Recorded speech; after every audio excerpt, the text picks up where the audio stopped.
Welcome back to Meet the Poet with me, Florrie Crass, and our two guests for this episode, Caleb Klaces and Sam Buchan-Watts. Caleb's latest collection and Sam's forthcoming collection are both published by Prototype, and there are links to Prototype below if you'd like to find out more about their books and all of their poets. But it's going to be an interesting one for this programme. We've got plenty of poetry to enjoy. We can sort of delve into ideas of boyishness, masculinity, fatherhood, considering the ideas of the self and what's on beyond the self, lots of other brain-weary ideas as well. But we have the added bonus of hearing a little bit of prose from Caleb's debut novel, Fatherhood, and that'll come up a little bit later in the programme. So, alongside a snippet from his novel, we'll be hearing from Caleb's second full collection, Away From Me. Caleb's also had two poetry pamphlets published, and his poetry featured extensively in journals. Caleb is Senior Lecturer in Creative Writing at York Centre for Writing Poetry, York St John University. His work has won an Eric Gregory Award. He was twice featured in the Foyle's Young Poets of the Year, and in 2012 he was named a Granta New Poet. And of course, we're also joined by Sam Buchan-Watts. Sam has a PhD from the University of York, and in 2018 he undertook a fellowship at the Yale Centre for British Art. He's acted as reviews editor for Poetry London. He was a founder of Clinic Poetry Press and has also been a competition judge for the Poetry Book Society. Sam has won an Eric Gregory Award and a Northern Writers Award for Poetry, and tonight we'll be hearing from his forthcoming collection, Path Through Wood. So welcome, Sam and Caleb. It's lovely to have you here with us. Thank you so much. Yeah, thank you for having me. No problem, it's lovely to have you. I thought it would be nice to begin, actually, before we go straight into your poetry. I wanted to ask you both about how you started writing and, particularly at what point you started writing with the intention of being published, because I know you both got into it at a young age. So maybe if we start with Caleb. That's a really good question. My dad had a very kind of mixed career. He was a priest long before I was born, and then did various jobs. But one of the things that he always did was read poetry and wrote poetry. And I suppose very early on, I thought that would be a good way for us to talk to one another. And so my first poems were all kind of written in conversation with him. Then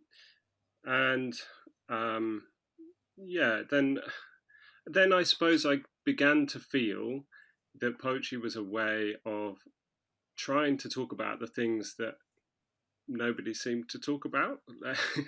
So there were loads of things that I kind of felt like people never said, and poetry seemed one way in which to kind of voice those things, and I suppose that was maybe what got me hooked early on. Mm-hmm. And how about you, Sam? I think my experience tallies quite closely with the end of what Caleb was saying about there being a unique quality to the things that people manage to say in poetry, and that appealing to my adolescent self. Often the most kind of daring things told in the most compressed way. And I think that for me, poetry was also, coming into poetry was a way of learning to read. I think that as an undergraduate, where I began writing poetry seriously, I think what appealed to me about poetry as a form was that it suited my often distracted attention. And that with poetry, I could read partially and I could read disobediently to conventional forms of reading I'd always been taught. And I think poetry in some ways reflected attention most accurately, and the weirdness of it. And it's always been my way of reading. I think I feel like I'm reading best when I'm writing poetry. Mm-hmm. That makes sense. I mean, and did you also feel, starting so young, did you both of you feel like you were part of a good writing community, or is it sort of a bit of an isolated experience at times? I think for me it was very much as an undergraduate, and starting a poetry press at a very young age. It was very much about that sense of community and the kind of camaraderie and the sociality of it. I think it was a big thrill to write towards performance and workshop. And then I think I realised that I maybe got a bit ahead of myself and was performing before I'd really worked out what I wanted to be writing. And then the kind of more, that I worked that out much later on. But for me, that was a big part of it, yeah. Mm-hmm. For me, that came much later. I suppose I started writing, as an adolescent, and didn't know anyone who was writing poems apart from my dad. And it was another probably 10 years until I felt remotely like there was a community that I was part of, which actually was much later when I went and studied in America. And again, I think found a lot of what Sam was talking about and really loved that experience. But my early experience of poetry was not that. It was very much a solitary pursuit. Yeah. It's really interesting to hear, just to get a bit of background. And so I think we should probably head over to our first reading, which we're going to hear from Sam first. And as I said, it's from your debut poetry collection, which will be published by Prototype, I believe, on the 12th of October. Yep, correct. Yeah. So this reading, considers the act of listening, which it seems to be a central theme in the collection as a whole. Where did this idea come from? It came from, that's a good question. I think that it came partly from the work that I was doing as a research student on the history of the lyric in poetry, and how the lyric is really a device for listening, listening to the self, listening to language, and listening to other people. But it also came from a desire to write about attending to vulnerable people, drawing partly from my experience volunteering with refugees and asylum seekers, and about my interest in mental health services as well, user services. And for me, it seemed like the lyric was then a very useful device for thinking about broader, more politicized frameworks of listening, basically. But for me, going back to what I was saying about reading, I think poetry for me is always an instance of listening to what the language has to say, listening to the act of the poem, whatever it's performing as it's happening. That's a really key element of poems for me. Yeah. Well, over to you then for Thank your first you. reading. Okay, so I'm going to be reading from Path Through Woods. I have the proof copy here, marked up with post-it notes from my proofing last week when it got sent to press. And the first poem I'll read is the first poem of the book, and it sets out the stall of the collection, the kind of vocabulary of it, and the path through wood and the wooded enclosure as a pressurized site of reflection. Lines following. I have set you here. On the way into the woods, do you feel someone turn the focus of the lens with the topmost parts of their forefinger and thumb in line with the crick of your neck as you turn to look but feel the head fixed straight? The branches tick. Someone set them going. The woods have set you here so as to feel away from thoughts, but still you think, I never really entered. The way into the woods is, in a way, to go round the woods. The woods are always in the way when you're in them. if they're woods. The way in weighs on the memory of summer like a cloak hung over the sun. The way in is an act of hyphenation, a statement about the weather in the woods.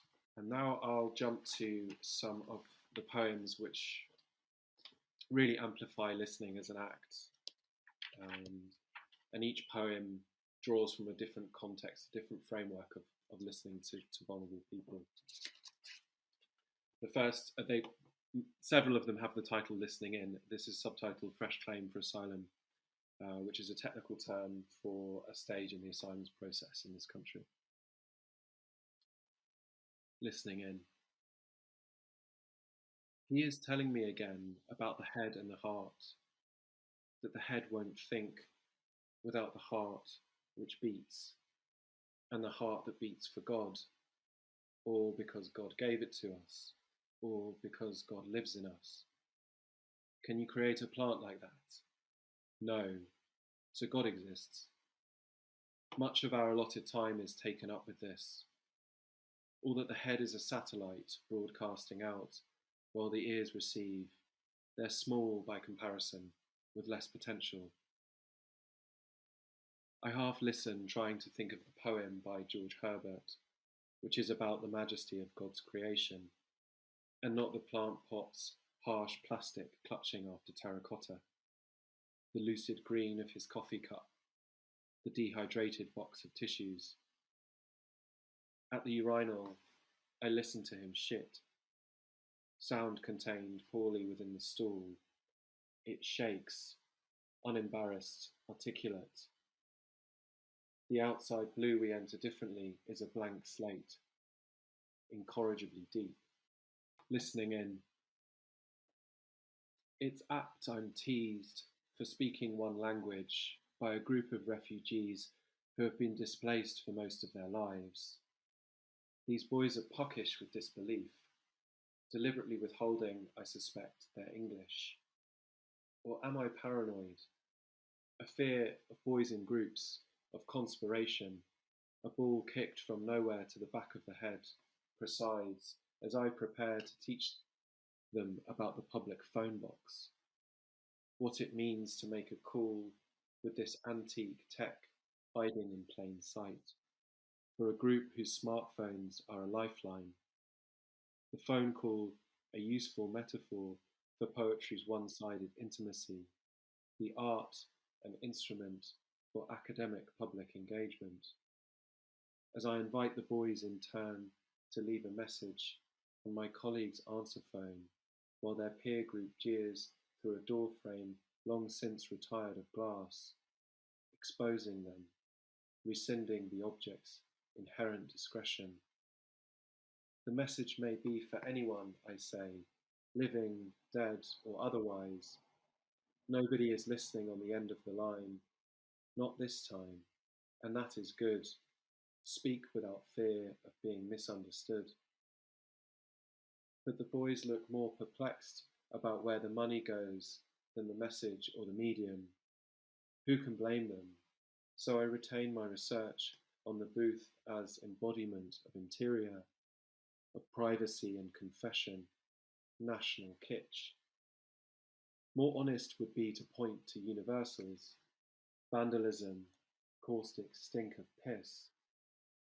I could quote to them Marshall McLuhan. The booth overturns an abstract regime of time and space.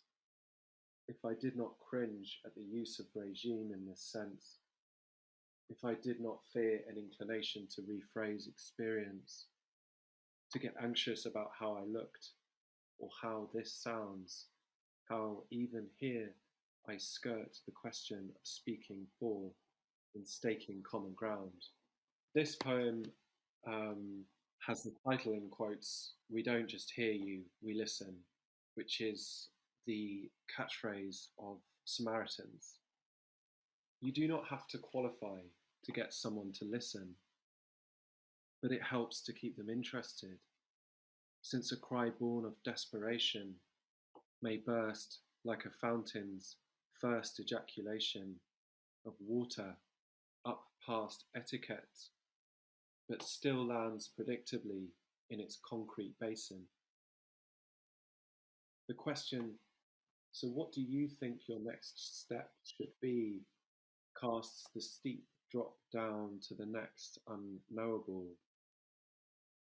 Its well-meant firmness a stone weighing down the throat. Hard to evade without hiding under the slats again or their equivalent.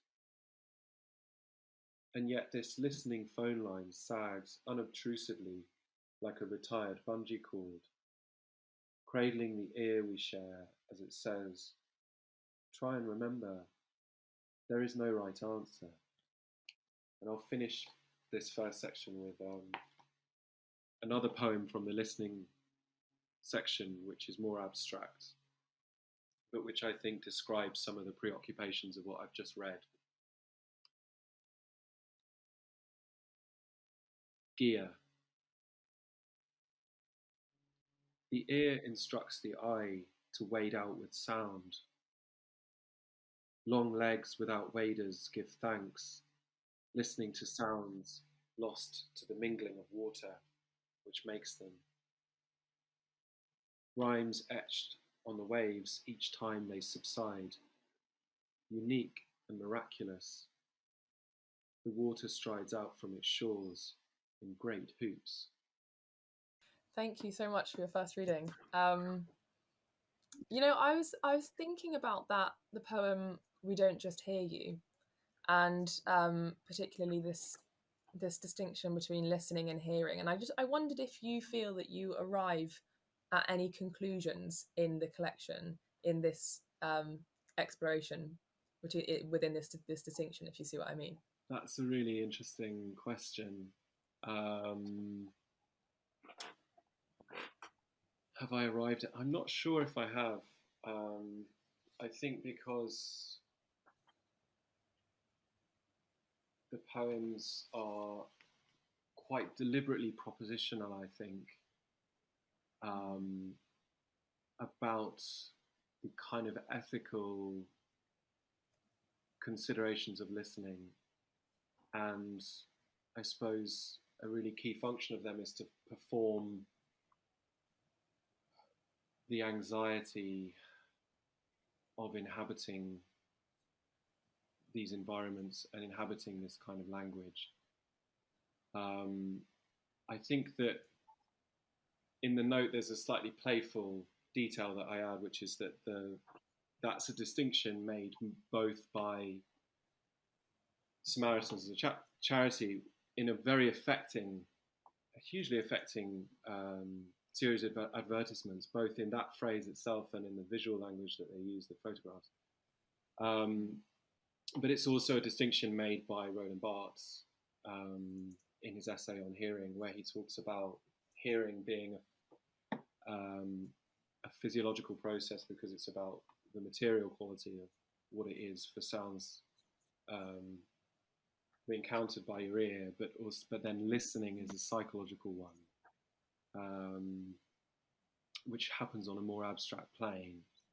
And I think that poetry, for me, in this book and more broadly, the appeal of it is that it can occupy both those interests.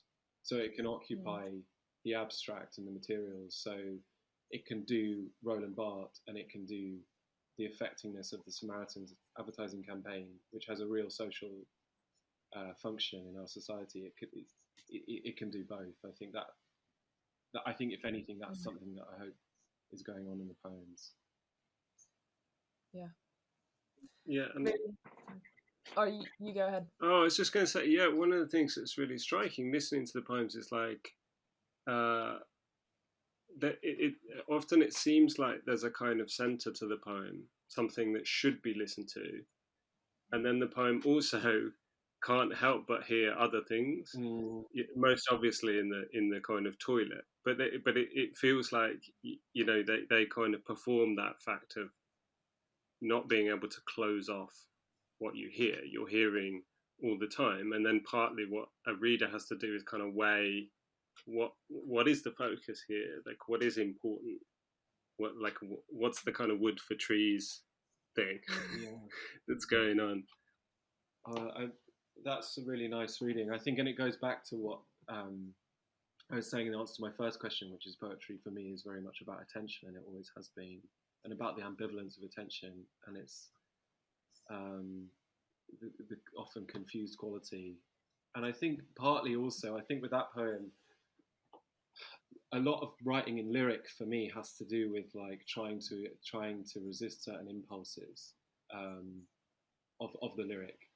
You know, the lyric seems to me always about anticipating its ending and some kind of resolution. And I think that sometimes the swerve from that is deliberate. I think probably in that poem it is, but in other times it's not. It's more reflective of the complex experience of being in the world and not knowing what to listen to. And that's a repeated motif in the book, the idea that often we're listening when we shouldn't be listening, and we're not listening when we should be. And that is an experience, I think, particularly true of being a boy, in my experience as well. Well, it's so interesting to hear about. I think it's probably time to head over to Caleb for your first reading, and you'll be reading from your second collection, Away From Me. There it is. Could you just tell us a little bit about the collection before we hear from it? I suppose maybe I could say something about the title as a kind of way in to it. I think the way I think about the title is it points to a tension which I think is runs throughout the book, which is, on the one hand, it's a book that's trying to get away from me, as in there is a desire to get away from the self and away from the individual experience as the kind of anchor of everything else. But it's also like, get away from me, like, you know, like, no. And I think that the poems maybe like flip between those two kind of positions throughout. So on the one hand, I was always trying to kind of expand their scope and think in kind of bigger terms, geographically, and in terms of the kinds of experience that might be included, but then also realizing the kind of limits of that, or sort of pushing up against the limits of that. Yeah, it was written over a very long time, probably 6 or 7 years.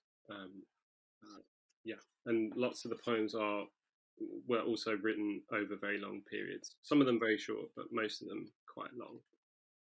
So I'm going to start with a poem called Today.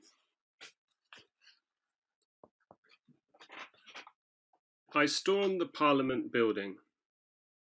I forced the illegitimate protesters from the door of the Parliament building.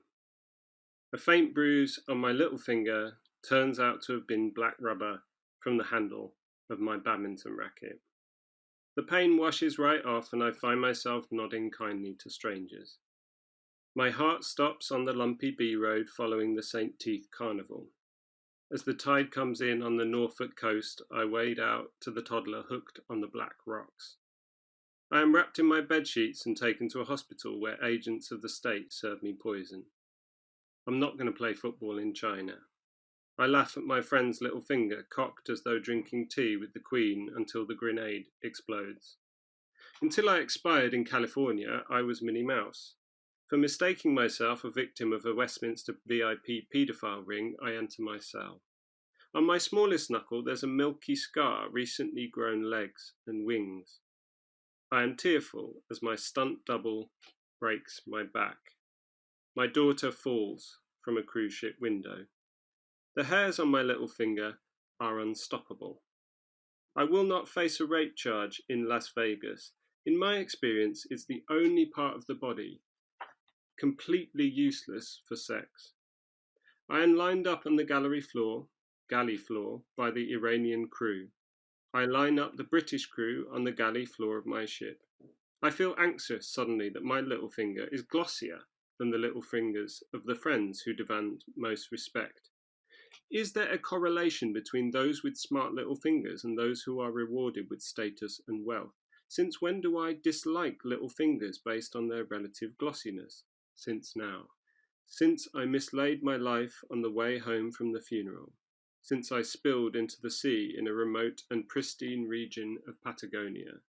Since I dispersed 40,000 litres of diesel across my churning surface. Since I swelled through the palace gardens holding a rainbow flag. Since I sprayed bullets at a garlic festival. Since the smell lingered on my little. Okay, this is Middlemarch, which is named after the novel by George Eliot.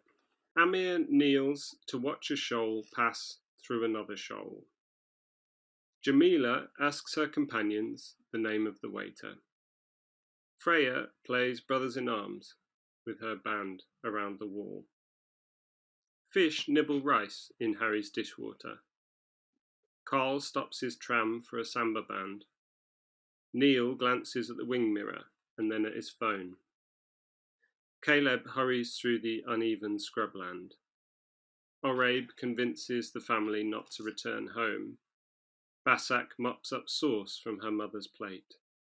At the orphanage, Xavier greets the new children. Dusan looks in the box to find a good net. Once settled on the train, Chew eats a steamed bun. Rail's friend is upset and Rail holds his friend's hand. Sungwan sings and rolls over in her sleep. Gabriel spends some time checking on the odd sound. Mingma looks for caterpillar fungus on the slope. Thea chews along with the music. Valerie sucks a mint with her eyes on the stars. Pierre hops toward his other sock. Udu rubs his big toe while he says his prayers. Ivan opens the plug of his sewing machine. Yesenia tucks a stranger into her own bed. Erai starts the car and leaves it running. Vasily laughs because his leg has gone dead. Lara enters the stage and unbuttons her gown. Jana giggles while she pretends to frown. Okay, this is called The Sun Looks In and the Whole World With It, which is a line from one of Kafka's parables. And there are a couple of poems which begin with stories or lines from Kafka. I remember the first portrait with an open window, and through the window, a landscape. And in the landscape, other people. And each of these people should have their own portrait by an open window, but as far as I know, they do not. The landscape perched on the sitter's shoulder like a tame parrot feathered with peasants, a bird trained to sense the kind of silence that invites, like an open window, a presence to fill the empty frame, which in this case is a squawked hello. A greeting that to our relief will not blossom into pleasantries, saving us the awkwardness of leaning through the open window to ask, and what do you do? Because all the parrot made of peasants does is it says hello. What you do is look. I remember the portrait was what my eyes felt like to leave his house. The window closed behind me. The old man had seasoned his bedroom with salt, to kill the mites that I could not see, but which looked to him like salt. After sunset they came, he said, straight through the open window. This is the last one I'll read in this section, and it's the penultimate poem of the book. And it's called Sunset. I turned the corner and spied a nice shell. I clamped onto the arm, pulled out the body, and crawled in. I heard the sea inside. I crawled along the beach. It was light and the shell was cracked. I went under a rock. I went under a rock. I went under a rock. I swapped vehicle for an empty shell. In the shell, the salt made me feel odd. The dark seaweed crackled. The air was empty and confusing. It was as though it was the wrong instrument. It might have been another storm. The guy from before was crawling around a pool. I crawled away from the dark seaweed. I crawled around the pool. I was crawling around the pool, but then I headed for the warm water bubbling out of the pipe. The horizon in the warm water was further than I thought. I crawled for a while. I felt odd with no crackling. I set down the shell. The shell's shape is truly excellent. I found a pair of ants on someone else so that I could listen to them while I looked around the warm water. I crawled along the sand to the edge of the bubbling water. I crawled around the bubbling water. I turned in the other direction. It was the same, but the original direction was better. I span in that direction. The sun was going down. There was a nice shell, but I did not get it. I thought that in the warm water I would see something else. There was darkness coming through. I drew warm sand over my back. The ants were gone. I threw aside a pebble and climbed down. The music in the tunnel was like water dripping on water. There was so much darkness. I crawled through the tunnel, I crawled through the tunnel, I crawled through, and then it was too dark, and then I went on. Brilliant, thanks, Caleb. Thank you. I really love that the first poem, the way the focus on the little finger. I think that's really good, and then the way that you can also then open up to these large spaces and the open window, and the way that you inhabit space, especially in that last poem. I really liked it. And I have a question actually that's more about the structure of the book, because when I was reading through it, I found it really interesting seeing how the way it's laid out. You have the title of a poem on one page for people who are at home who might not have the copy. You have the title of the poem on one page, and then the poem on the opposite page. And it means there's lots of blank space, and then there's often quite a few blank pages after some of the poems, which leaves a lot of empty space on the page. I wondered if that was intentional, if that was connected to that, if there was a particular reason why that's the case. Yeah, absolutely. I'm really pleased you've noticed that, actually, because that was when I worked with the designer and with Jess, who's the editor at Prototype. Yeah. There were a couple of principles that we worked with. One was the idea of distance, and so the way I think of it is like when I actually finally found the book, it felt like it was sort of been made in like a low gravity environment, so everything is kind of like really spaced out. But that was entirely deliberate because we wanted to have this kind of sense of a slightly different scale, and even that perhaps something you might feel is like slightly jarringly large at some point. And then the other principle we worked on was, for some reason, I'm not quite sure why I thought this, but when I was putting it together, I thought my reference points were more albums than poetry collections. And so there are certain things in here that I like, for example, the way that it has a track listing on the back rather than a sort of blurb on the back. So we wanted it to kind of echo some of the design elements of an album. And I think of the final song as like the final poem as like a kind of bonus track, like when you used to have a CD. I don't know, maybe you're too young. But I know about this. I know. And you just kind of leave it running, and then it kind of pops up. So there are certain little kind of elements like that, which it was just such a pleasure to kind of work with those kind of more visual, tactile things. Mm-hmm. And where did this interest in that sort of music side of it come from? I mean, I suppose I don't really have a good answer to that question, except that maybe it was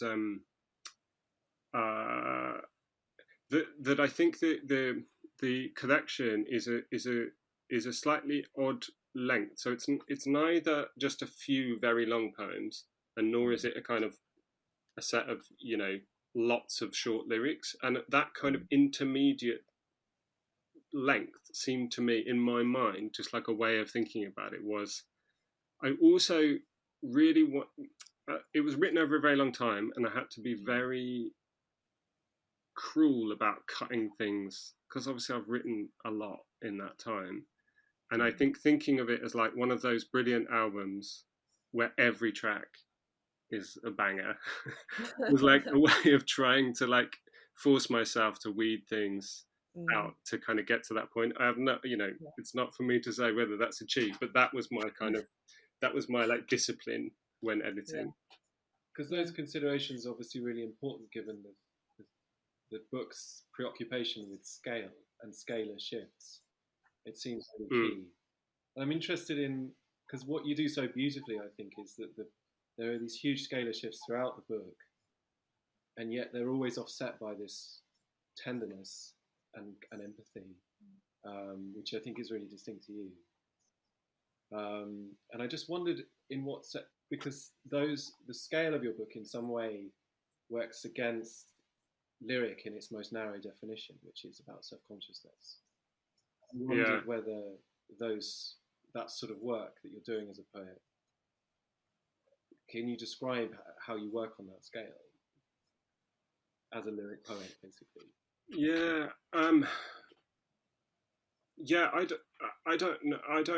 don't have any. I mean, I was thinking about that just as I was reading that poem with the open window, because I think in some ways that poem does a thing which I was very conscious of not doing in lots of the poems, which is it moves drastically towards the personal at the end. I mean, that is a very personal, almost a kind of anecdote at the end, and I kind of allowed myself to sort of swerve into something that almost kind of chokes me up as I think about it. And I think I was just all the time trying to just feel out in a very like line by line way when that felt legitimate to sort of move into something that felt much more close to the bone, and when that didn't, when it feels like unearned, or when it feels like it's kind of performative or something. But I didn't have any rules for myself or anything. Yeah, it's still a process of discovery. Yeah, exactly. Yeah, fascinating to listen about. I think it's time to head over to Sam's second reading, and this is where we start to see a bit more of the boy figure that sort of comes up throughout your collection. And I wondered what this boy figure is to you, or who the boy figure is to you. Why include them? Thank you for asking that. So, okay, so I'm very interested in boyishness as a quality, as an affect, and I have been enriched. My sense of that idea has been enriched by reading the work of Carol Mather on boyishness, and also Catherine von Stockton, who talks about the figure of the queer child as a figure that grows sideways rather than up into futurity, into this sort of normative line. And it's this figure, this emphasis on the boy as kind of in stasis, and the sort of lost boy, which really appeals to me. It speaks to my own personal experience, but it also speaks to me, I think, of something about the desire to write poetry as well. I think when I think back, I think on what it is to be a boy on the crest of masculinity, and the kind of all the awfulness that comes with that, and certain acts and desires that we associate with boyishness, the kind of the collecting things, and kind of squirreling things away. That to me is kind of what writing poetry is, partly. But it was also realizing that a lot of the sort of tutelary spirits of my work are themselves boys still, or kind of immersed in a kind of boyish culture.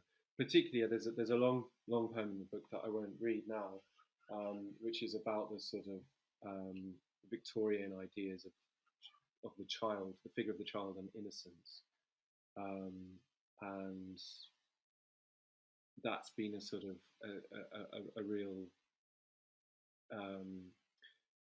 important consideration in working out the kind of ethical status of certain writers from that period. But basically, the book keeps coming back to this figure of the boy child who is vulnerable but puckish, in imperfect environments. But I think, first of all, I'm not going to read from your book, Caleb, because this poem's not in there. But the first poem I'll read is actually another introductory poem, which just sets out some of that vocabulary. This is the first section of a poem called Ballad. Glare does its fluorescent spider. Greenery fidgets. What twitches waking after a long sleep? Lines not in protest at eye. Beneath the lithe long grass that swallows the path. Ballad, ballad, roach, a vintage alloy. Heard a cough indicating copse or corpse. Hoped to swap quarrel with communion. Drenched bracken. Leonids, lighters crammed with dirt. Murky translucence. Cigarette cherry, a jewel of heat. A signet ring, a sovereign state. Laminated signage, condensation, water retention on the lung. The wood's endash, the closure of wood. The woodland sings, the woodland stinks. Deodorant sting, chill afterburn. The seal of its fridge, withered, weak. Roots feel for closure or release. Fine rusted pulleys, quaint dusty canopy in need of husbandry.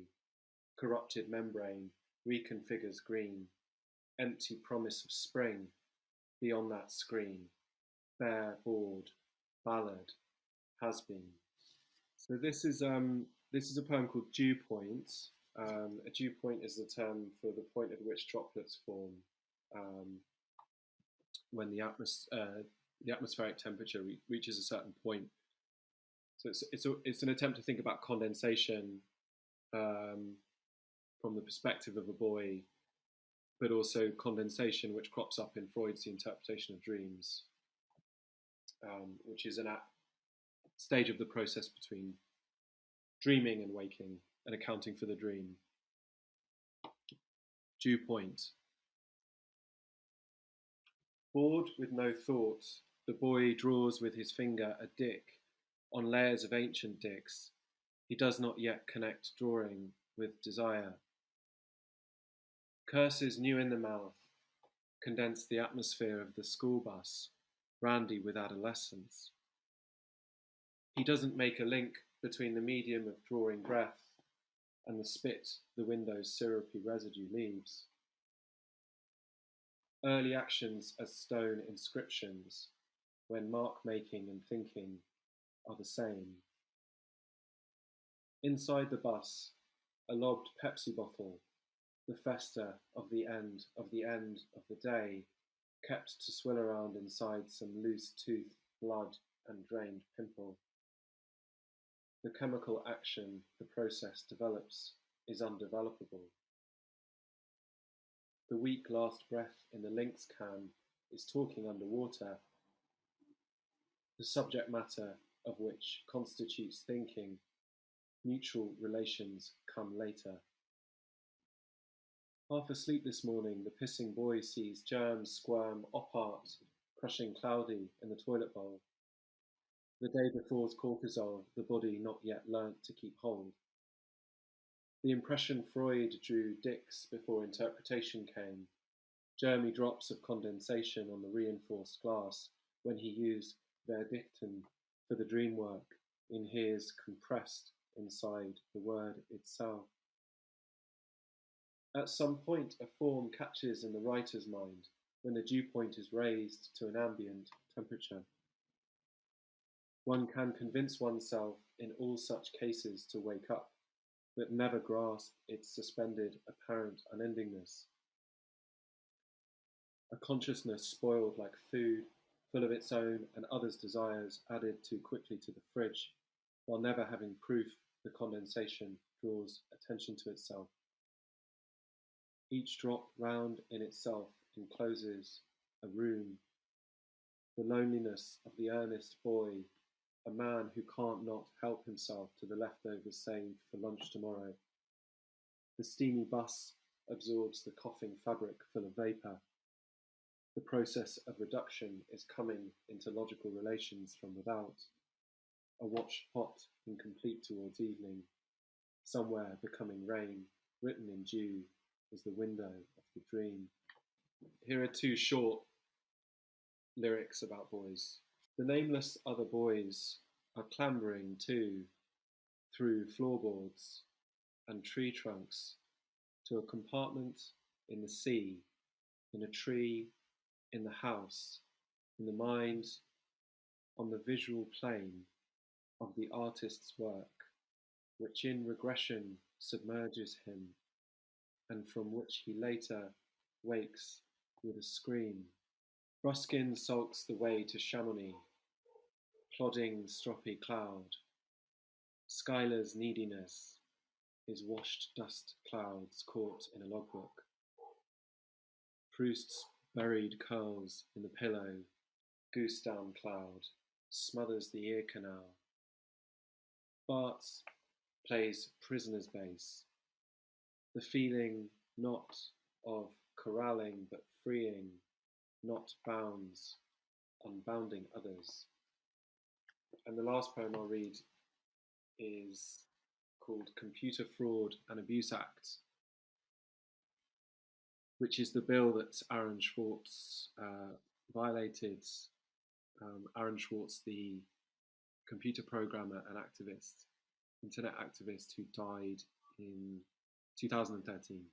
Data, no meaningful return of what's stolen when everyone gets a copy. Return as submit, split from recall, retract, undo send.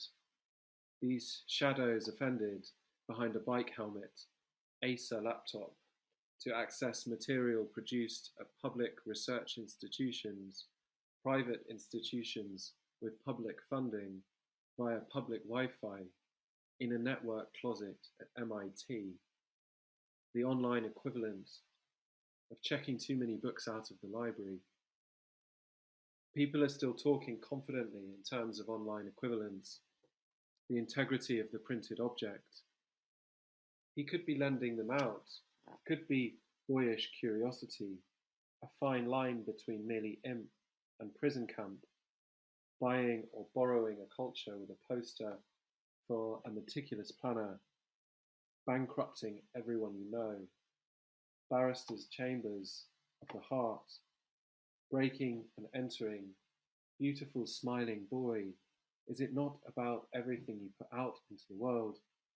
No return, no valency. Sorry. Thank you very much. A beautiful reading, and I'm still actually slightly I'm still thinking about what you said about poetry being like the idea of boys squirreling things away, and that being sort of how you imagine poetry. And that's sort of I guess I hope that's what you intended with Ballad, the first poem that you just read, where you have these lovely disjointed sections of it feels like a collection of things that have been squirreled away. Was that what you intended? Oh, that's Ballad? really lovely. I think so. Yeah, and of course the wood is also its own archive of of these affects and these experiences and these particular times in people's lives, and as I was told recently, there's no, in trying to account for the wood's complex space as something that's non-human, there is also no woods without boys smoking weed and dog shit, I think I think it's exactly that. I think that poem particularly is trying to explode the ballad form, but it's trying to sort of archive those experiences. It's really interesting. I think, we're up against the clock. I would love to sit and discuss it even longer, but I think it's probably time that we go to Caleb for your final reading, which is, as I said earlier, it's from your debut novel called Fatherhood, and it's a combination of prose and poetry, isn't it? And follows on very nicely from Sam's reading. We've sort of moved from boyishness to considering fatherhood and ideas of masculinity. But I mean, obviously, by the title of the book, it's about fatherhood. But how much of yourself is in the book? Is it you, or is it separate to you? Both, probably. Okay. I think I came to see it as like some sort of intervention in my own life rather than like a description of my own life. I mean, there are some facts which would not exist in the novel had I not lived my life in a certain way.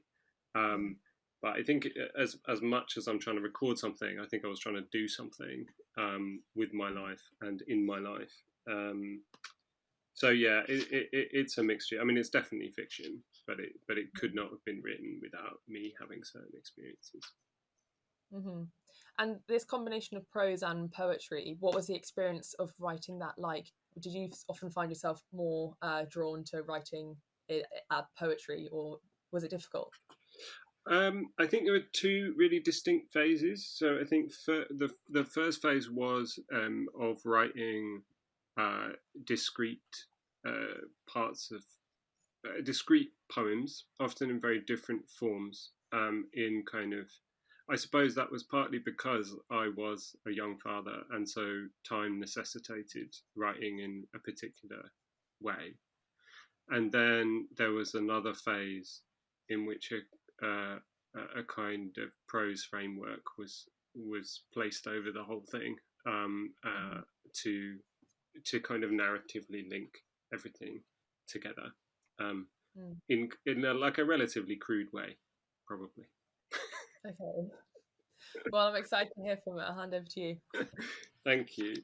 Yeah, as you say, it's about the first kind of couple of years of a daughter's life with her young parents who move out of the city to a kind of estate, a new estate in the countryside. At this point in the novel, it's the point at which the daughter is beginning to acquire language. And for some reason, the father has found this a kind of uncomfortable thing, perhaps threatening, perhaps it's a kind of symbol of his daughter's movement, inexorable movement away from him. But at this point, they've been out on a kind of date with another father and his child, and the main father's child has done something to the other child, and he doesn't know what it is. So for the first time, he needs her to speak, and he needs language in order to account for what she's done. So that's where this begins, and it begins in prose. I'll just read a few pages, and then it moves into stanzas, sort of by the end of this passage. However annoying I found Andrew and his zoned out affection, I needed to know if my daughter had hurt his daughter. She said nothing. She uncurled curly fries. She said worm. I gave up. I wrote the exchange down on my phone because there was no one to say it to, even though she was sitting in front of me. Now I needed language. When we got home, I looked around our new front room and named. If she knew the names of things, then she could tell me what she'd done. Looking around, my possessions confused me. Half belonged to a random teenager, half belonged to an old man. Only one item mattered to my daughter. Hat. Hat was massive and decorated with a bright woolen bird spreading its wings for flight. In her new bedroom, she slept in hat. I sensed that despite the sobs, she was relieved when I finally left her alone, lidded with her new totem in her bedroom. Relieved not to have to cling to me. Her attachment had become painful to her. When I closed the bedroom door behind me, I was, Daddy, come back, put hat on. No, no, no. The summer was over. I was teaching one module at a university and volunteering as a weather data collector, research from my novel. Lesson plans and methane emissions spread out across the bed. The day placed demands on the night. Despite my efforts, language seemed to provide my daughter no comfort. The nights were blisteringly strange, burning up the thin veil of familiarity beginning to spread across the spoken world. Waking at the point of falling asleep, again and again, holding a small wild body that rose and kept rising against my stubbornness, which was desperately sovereign. Sometimes it was like trying to pull my heart out of my chest, / sometimes cruelty is easy. Either way, mornings broke like promises. We reminded ourselves of our reasons, not just to sleep, but to give the parents some portion of the day in which they might be quietly intimate. To me, this meant sex. The intensity of the thing when it happened shocked both of us. Were we using one another to escape from the family that our sex had made? From behind a closed door, a small, hoarse voice said, "No, no, no." As soon as she woke, before sunrise, I took her out to explore our new surroundings by bike. The air was pink and grey, and the scenery was unresolved. From her seat in front of me, over the handlebars, the infant spoke into the wind. I replied into the wind. Together we constructed what we saw and lost our words to what we constructed. We named the roads of the new development. We named the river that divided the development. We named the snot on our faces and the wet leaves that stuck in her seat. In my daughter's grammar, the scenery was full of strange purpose. Nouns were also verbs. Effects led to causes. The stage speaks on the actor's behalf. The animals have feelings. The landscape paints the characters and rolls the river up into a lake, which is here to support the falling light. The pale blue pleasure boat is here to slip towards the small horizon. The inflatable vodka luge is here for happy hour. The infant is here to learn to appreciate landscapes. The dog is here to chew the surface of the lake. The factory supplies the lake with a pink streak of chemical effluent here to provide local jobs and use up the father's pot of cadmium red. The boat's wake is here to reconcile the chemical pink with the reflected auburn flare of late sunlight. The young teacher walks through loosened light to relieve himself of the day. The patient runs towards him, away from the holy water. The off-duty ship mechanic is below deck to criticize the barman's pouring angle. The electric light below deck is increasingly soulful. The captain is here to imagine ways the sunset could sour. The use of multiple vanishing points, the effect it might have on passengers. Points vanish into waves and waves into points because the father is familiar with the photon.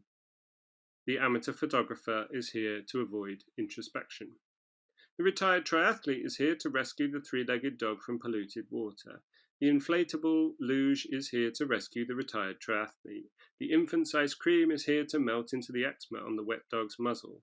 The stag party is here because who else will sing in praise of the sunset? The climber has stepped off the mountains in fear not of darkness, but its onset. The infant is here to appreciate everything her mother has given up. The mountains rise up to resist the earth's turn. High in the futile mountains, the purpose of the suddenly dense grey cloud is unclear, nor is the father sure he is responsible. The actors are here to popularize the bar. Time is marked by the fading of the actor's talent. Shafts of light broach the subject of the lake with the father. Passengers scramble for the heat of returning care. The new weak care has no width or height. A thin covering of heavier care helps reconcile the boat's movement with its mass. The beard hairs stuck in the foreground pines are here to show the father's long-sightedness. The new, weak, stiff yellow care is here to remind the teacher of the armpits of his cheap shirt. The cheap shirt is here to expose the working conditions inside the factory. At last, the father leaves the sunlight alone. The streetlights are here, are lit to show who lights the streetlights. The scene is flung upwards and comes down grayscale. Grainy shadows bring depth to the patient's restrained body. The doctor imagines the patient's great effort not to be aroused by her own body. The long blonde hairs from the father's head, curling in the pine trees, are here to remind him he is also inside the scene. The body gets everywhere. The infant rearranges the words to make a different father. Brilliant. Thank you, Caleb. Um, there was lots going on in there. I don't even. I mean, I wouldn't even know what to pick out. One thing that I did. It was really early on, actually. One thing that I did that just stayed with me was where you talked about the idea of half between a teenager and half between an old man, and it's sort of. I don't know. I don't know if this is what you sort of intended, but it kind of occurred to me when I was thinking about ideas of masculinity that if being a father, that stage of masculinity belongs to someone else. It's no longer your stage to own you, and rather than being a teenager or an old man, um, that sort of occurred to me. But I don't know if that's what you meant at all.